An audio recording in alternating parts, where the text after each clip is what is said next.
entregarle la tierra al que la necesita y la quiere trabajar por la vía que nos dejen las oligarquías. Vamos a ver cuál es. Si es la vía política o es la otra. Informan a la opinión pública.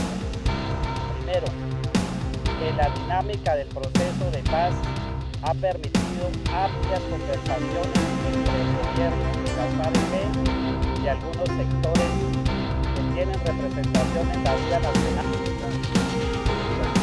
Las 23 miembros del Congreso de la República.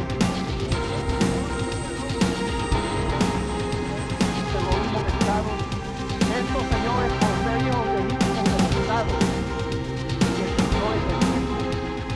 no pueden recibir tratamiento político. Para el día de hoy vamos a trabajar con la compañera de las FARC, Sofía Nariño.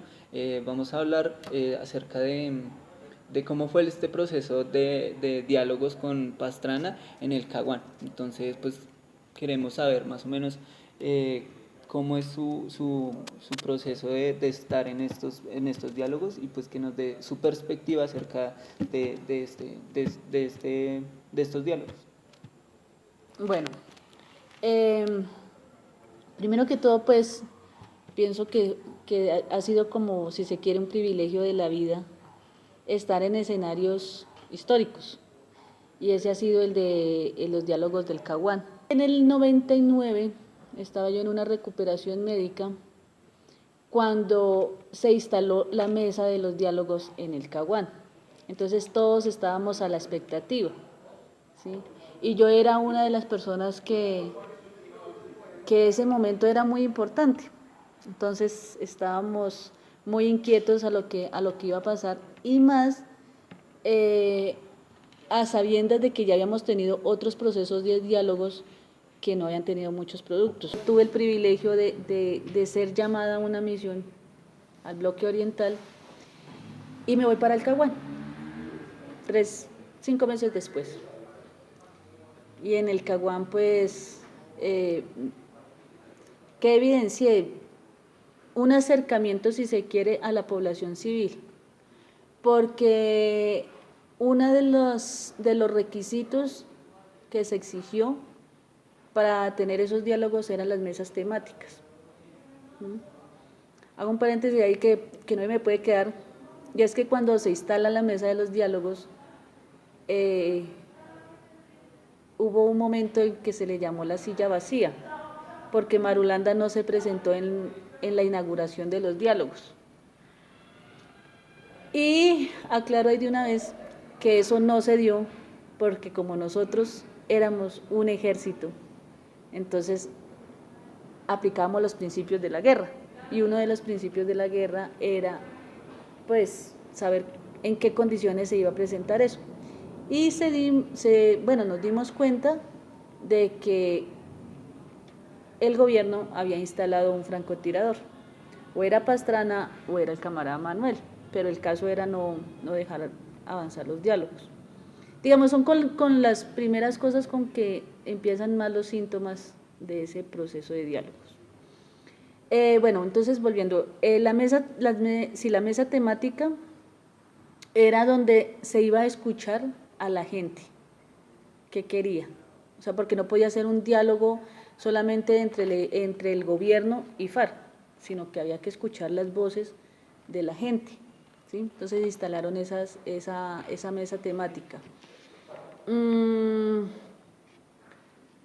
muchas dificultades ese proceso, demasiadas, porque pues de todas maneras todos los gobiernos que han existido son gobiernos de turno, que independientemente a la posición política que representen, siempre obedecen a unas directrices, en este caso norteamericana, ¿sí? Entonces pues estábamos con esa expectativa y queríamos, escuchar a la gente, sobre todo eso era lo más importante. Lo otro que hay que tener en cuenta es que hasta el año, no hasta el año, hubo un periodo de bastantes campañas militares, ¿sí? Que ustedes, yo creo que sí las alcanzaron a escuchar, como la de Mitú, Miraflores, el Villar, varias acciones militares que fueron trascendentes en el país. Ahí fue cuando tomamos como prisioneros a varios soldados y al coronel Mendieta. Entonces, digamos, eso fueron unas acciones también de presión, ¿sí? En una guerra siempre se va a dar eso. Hay gente que dice que no, que por qué nosotros tan malos y que no sé qué, pero cuando uno empieza a mirar el fondo de la guerra, no es la naturaleza, pero son los principios de la guerra. Entonces, eso también sirvió a que no fuéramos a los diálogos, porque de todas maneras, con esas acciones militares, pues estábamos generando lo que quería y era llamar la atención de que había una situación en el país y que por lo tanto era necesario sentarse a hablar con nosotros. Les aclaro también una cosa, desde que se fundó las FARC, siempre hemos querido siempre la solución política. Que a nosotros nos tocó coger las armas porque nos obligaron, realmente sí fue obligados, en el sentido de que el gobierno nos presionó. Este es un hecho que tampoco se puede dejar de mencionar. Entonces, después de esas acciones, hay esa presión y el gobierno en cierta manera acepta, ¿sí? Pero hay que tener en cuenta que lo que se estaba haciendo era un alistamiento militar por parte del gobierno para en Colombia implementar el Plan Colombia. Y hemos hecho algo más dentro de nuestra política de paz. Mientras que las FARC exigían a través de la violencia mejoras sociales para los colombianos, pero no hacían más que generar miseria, desempleo y dolor a su alrededor, mi gobierno puso en marcha con el Plan Colombia la estrategia de inversión social más grande de todos nuestros tiempos. Esa revolución que la guerrilla pretende promover, nosotros desde el gobierno ya la estamos haciendo, porque la revolución social se hace con obras, no con terrorismo. Bueno, eso hay muchas cosas que contar de ese momento. Un proceso con muchas dificultades, porque había saboteo. Las fuerzas militares no estaban interesadas en ese momento como hacer un acompañamiento a los diálogos. Entonces ellos también ayudaron a que esos diálogos cada rato tuviera tropiezos. Entonces cada rato se hablaba, se congeló la mesa, o sea, de que vamos y lo dejamos allá en remojo mientras a ver cómo se resuelven las cosas para seguir. FARC siempre tuvo toda la intención de, como les digo, de llevar las cosas a mejor término. Entonces se buscaron todas las formas para continuar los diálogos hasta cuando ya el gobierno dijo no más. La mesa de diálogo llega hasta el 20 de febrero del 2002. ¿Sí? Supuestamente nos iban a dar un plazo de salir de esos 5 municipios del despeje, pero lo que se vino fue, como les digo, una ofensiva militar muy dura. Entonces, dentro del Plan Colombia, entonces se marca el Plan Patriota. Eso que tengo clases de no son las 48 horas que les iban a dar, supuestamente. Las supuestamente 48 horas. Yo le ofrecí y le cumplí con el plazo de las 48 horas, pero usted y su grupo no han hecho otra cosa que burlarse del país. Por eso hoy son ustedes los que tendrán que responder ante Colombia y ante el mundo por su arrogancia y su mentira. Por esto he tomado la determinación de no continuar con el proceso de paz con las FARC. Pero una pregunta, antes de llegar a ese punto de que el gobierno no hay una salida por medio del diálogo, porque en ese tiempo, en esos años que pasaron, no hubo ese cese al fuego, de que hubiese ese dejamiento de armas de lado y lado? ¿No había voluntad política de ellos? Sí, total.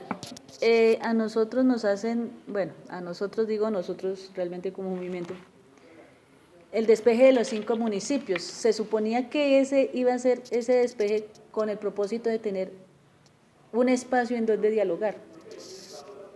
Pues porque obviamente había que dialogar en medio de la guerra, así como se hizo en este último proceso, ¿sí? Pero no habían garantías para un cese al fuego. Eso quedó demostrado en esos 3 años de diálogos. Porque, digamos, quienes permanecíamos en la zona de despeje, en esos 5 municipios, a ver si me acuerdo, era La Macarena, San Vicente, Puerto Rico, Mesetas, siempre me olvido uno, y La Macarena.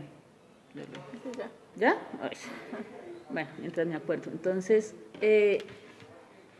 pero por fuera de ese territorio, los combates seguían. Ahí se necesitaba, en ese momento con Pastrana, si hubiera participado directamente las fuerzas militares en los diálogos, hubiera sido otra cosa.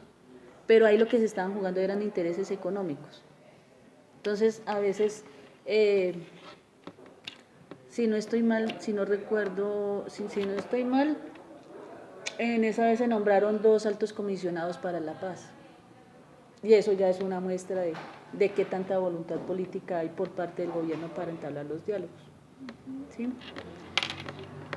Pues sí, como eso referente al cese al fuego. Nosotros pues como que siempre quisimos aprovechar la zona de despeje, como les digo, para poder nuevamente entablar un relacionamiento con la gente, porque estábamos aislados. La siguiente pregunta sería, en esos tiempos que usted estuvo allá, ¿cómo era un diario vivir en el Caguán? Pues sabiendo que se estaban entablando los diálogos y su merced dice que es volver a unirse con el pueblo, ¿sí? ¿Cómo es esa interacción de tanto de los delegados del gobierno, participantes de las FARC y la comunidad o el pueblo? Bueno, a ver, una de las sedes eran Los Pozos, en el Caguán. Allá era donde se reunían los camaradas con el gobierno. Ese era un escenario donde podía, o no podía, sino que estaba cerca la comunidad, ¿sí? Porque pues se hacía cerca del poblado.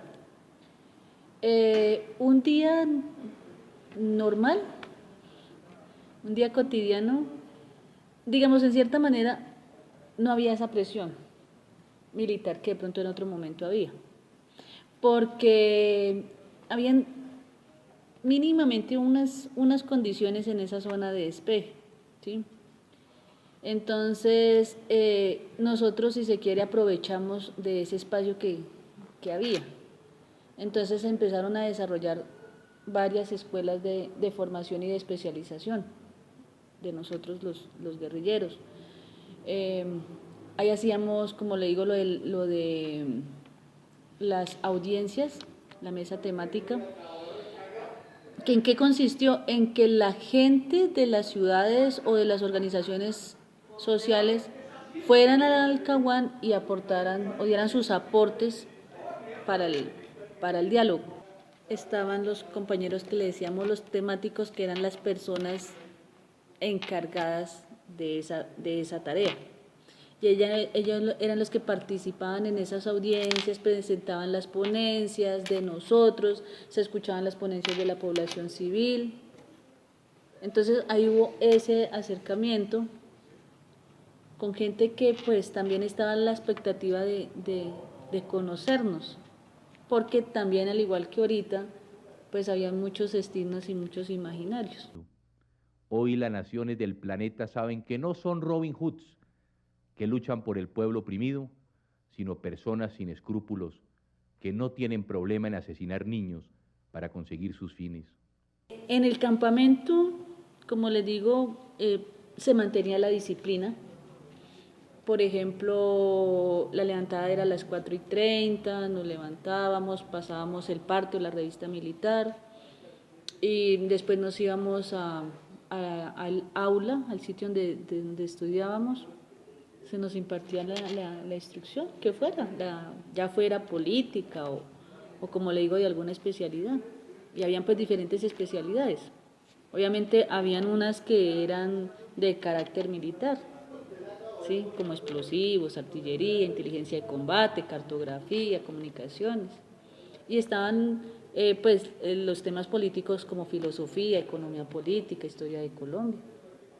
Entonces, participábamos en esos espacios y pues las actividades diarias de un campamento. Entonces ranchábamos, pagábamos guardia, hacíamos exploraciones, o sea, se mantenía la disciplina.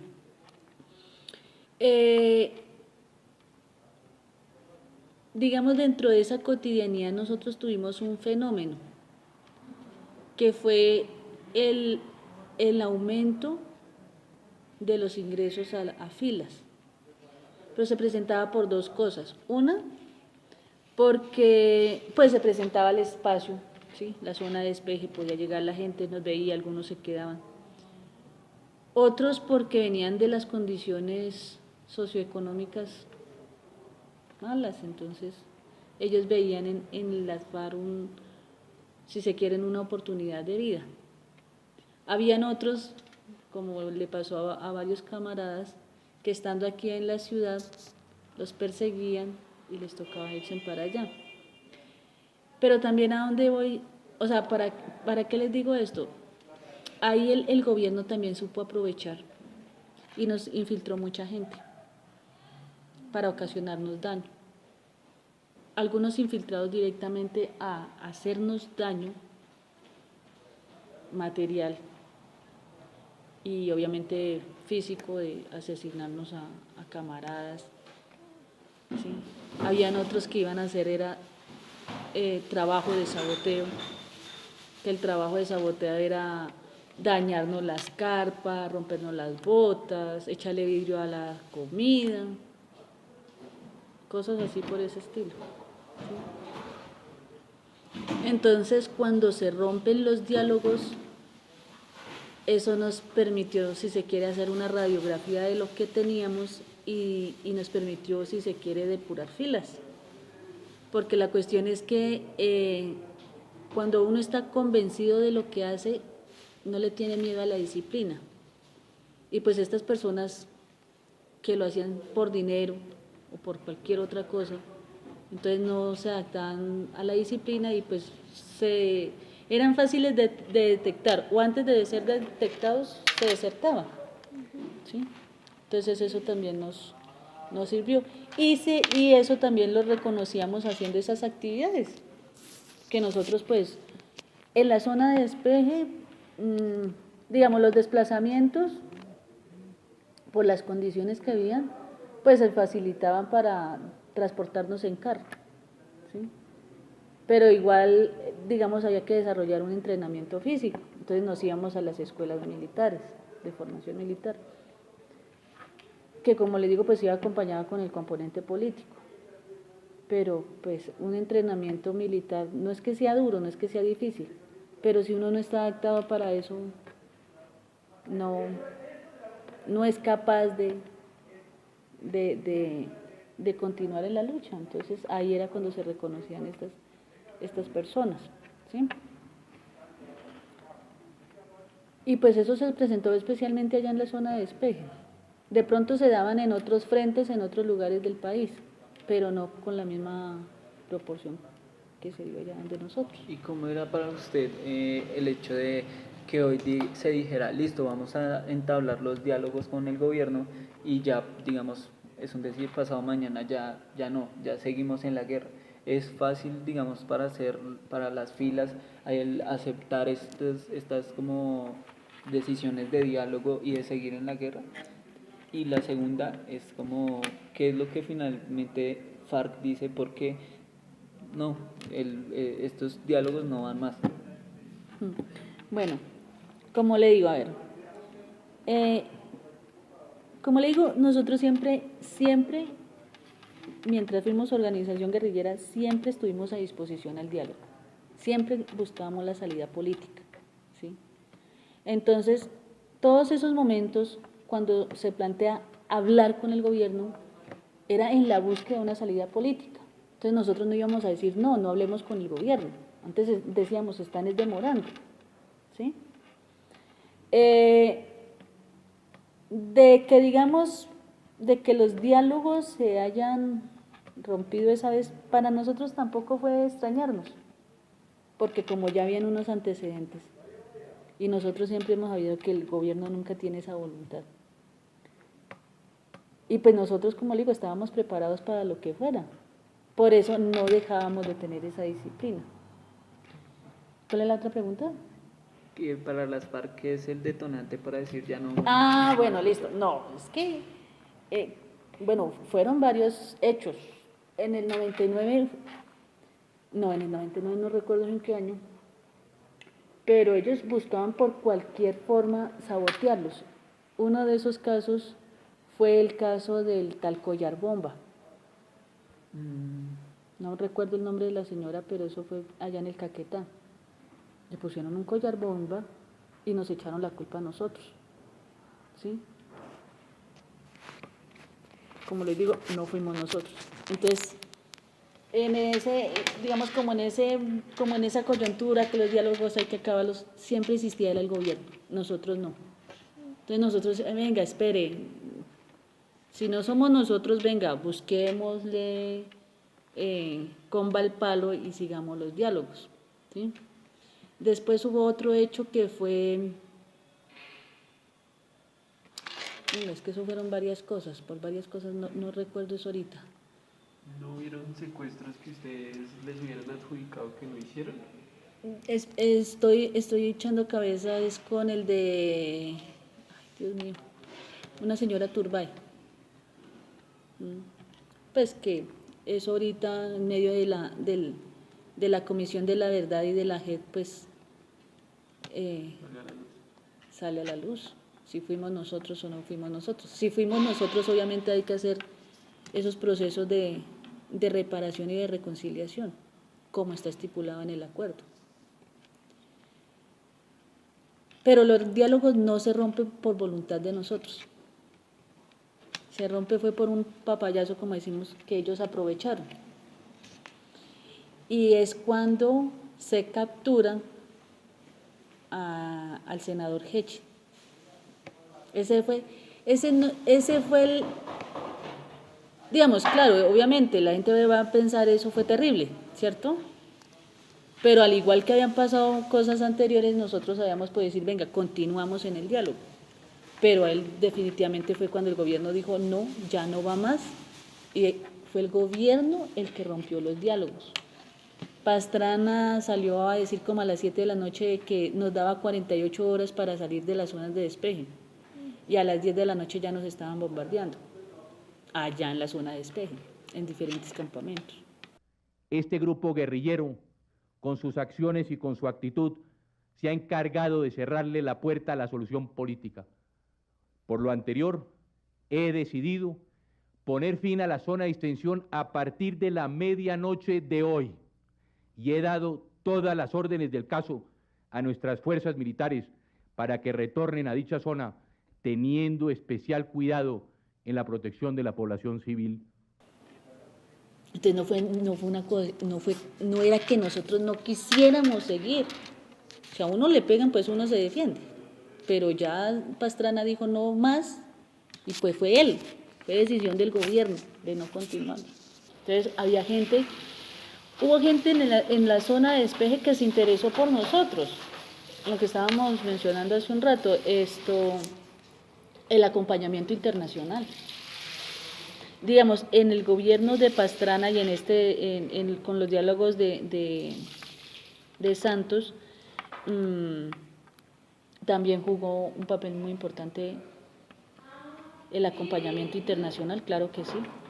Ole, ahorita acordándome, sí hubo muchos acontecimientos que uno dice ahorita, hombre,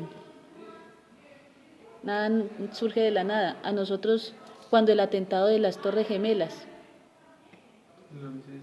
el 11 de septiembre del 2001, eso no fue gratis. Eso no fue porque se cayeron esas torres así porque 2 aviones la chocaron, no. Después de años es que descubre que eso fue un autoatentado de los Estados Unidos. Y no era gratis porque eso obedecía obviamente a todo un contexto internacional. Y ya nosotros estábamos en la mira de ese contexto internacional porque estábamos siendo relevantes en las noticias, en los medios, en la vida de la gente. Entonces, como les estaba contando, entonces ya estábamos llamando la atención a nivel internacional. Entonces había que hacer un algo para no tener el apoyo.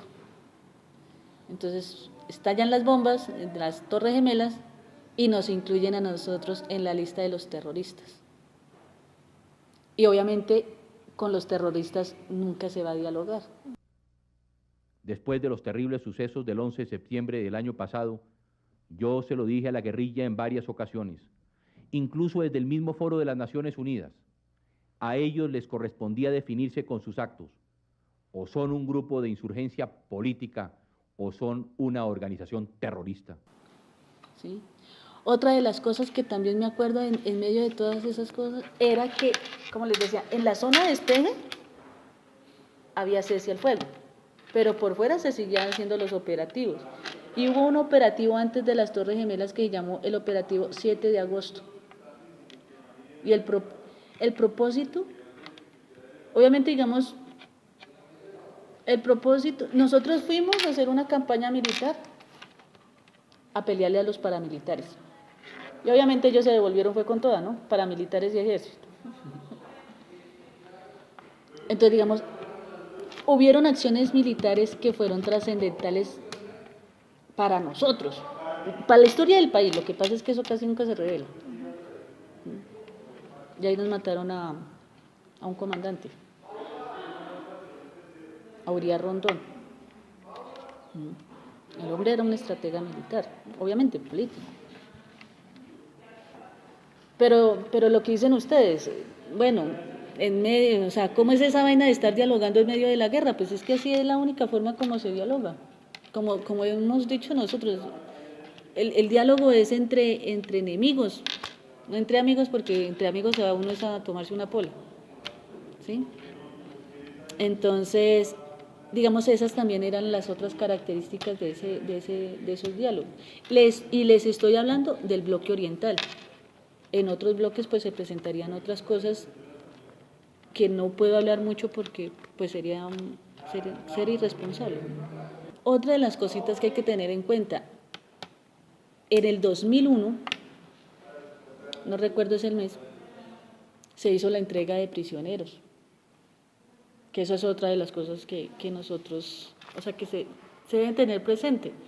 Y era que nosotros teníamos unos prisioneros de guerra que queríamos que fueran canjeados por los prisioneros que nos tenían en las cárceles.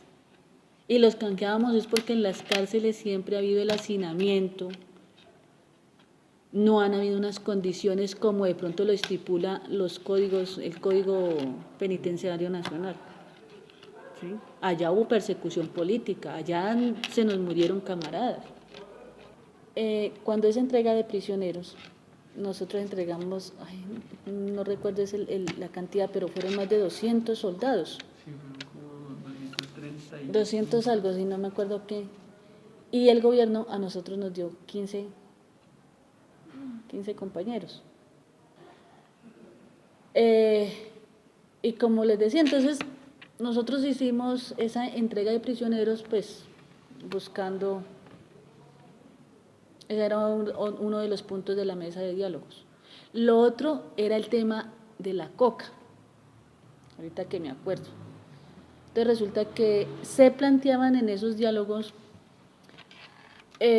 implementar en Cartagena del Chairá el plan piloto de sustitución de cultivos, pues porque ese era el otro tema, digamos, candente en la situación del país, el tema de la coca, de la mafia, de todas estas cosas. Entonces decían, mire, nosotros no somos narcotraficantes, no somos narcoterroristas ni nada por el estilo. Es más, planteamos de que nos dejen desarrollar un modelo de sustitución de cultivos en Cartagena del Chairá, y no lo permitieron. Y llegaba el gobierno sin ninguna propuesta. La propuesta era echarnos tiros, pero nada trascendental, nada que realmente uno dijera, con esto vamos a lograr algo. O sea, nosotros esperábamos que en cualquier momento esos diálogos se acabaran. Y llegó el momento. con todos los costos que eso le ha traído a la gente, a la población colombiana. Porque es que, digamos, el balance de todos estos años es que nos hemos echado plomos entre nosotros mismos, los hijos del pueblo, pero nada que un general vaya realmente allá al campo de combate, o un empresario, eso no ha pasado. Entonces, mientras unos aquí sentados en el escritorio, riéndose de otros que nos estábamos echando plomo. ¿Cuál es su visión y si tenía como alguna relevancia el paramilitarismo en esos diálogos, en ese pues proceso? Total, porque, como les decía, nosotros hacíamos campañas militares en contra de los paramilitares, ¿sí? Paramilitares que obviamente pues ya no utilizaban la motosierra, aunque, ay, venga, ¿cómo se llama? Eso fue una acción, vale, sí, eso es clave. El 9 de enero de 1999, los paramilitares, o sea, a los días de instalarse en la mesa, como a los 2 días de haberse instalado en la mesa, los paramilitares hicieron una masacre en el Putumayo. Eso es saboteo. Obviamente que también jugaron su papel, porque ellos, siendo el brazo militar anexo a las fuerzas militares, pues...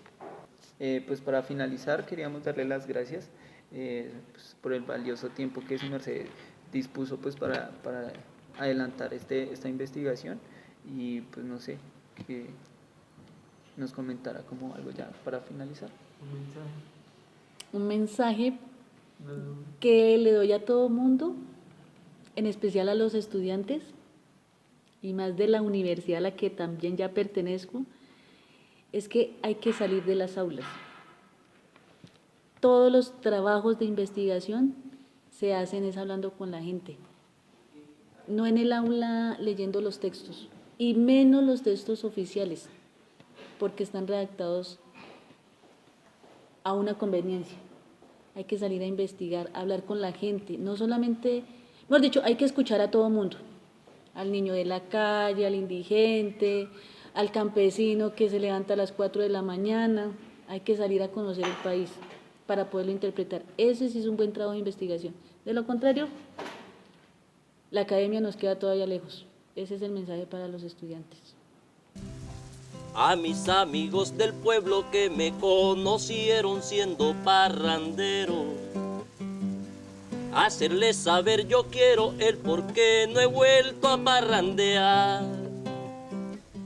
Me fui a la Sierra Nevada porque he decidido hacerme guerrillero. Y estoy con mis compañeros en el 19 frente de las FARC. He tomado este camino porque considero justo y necesario que los pobres de Colombia seamos quienes estemos en el poder.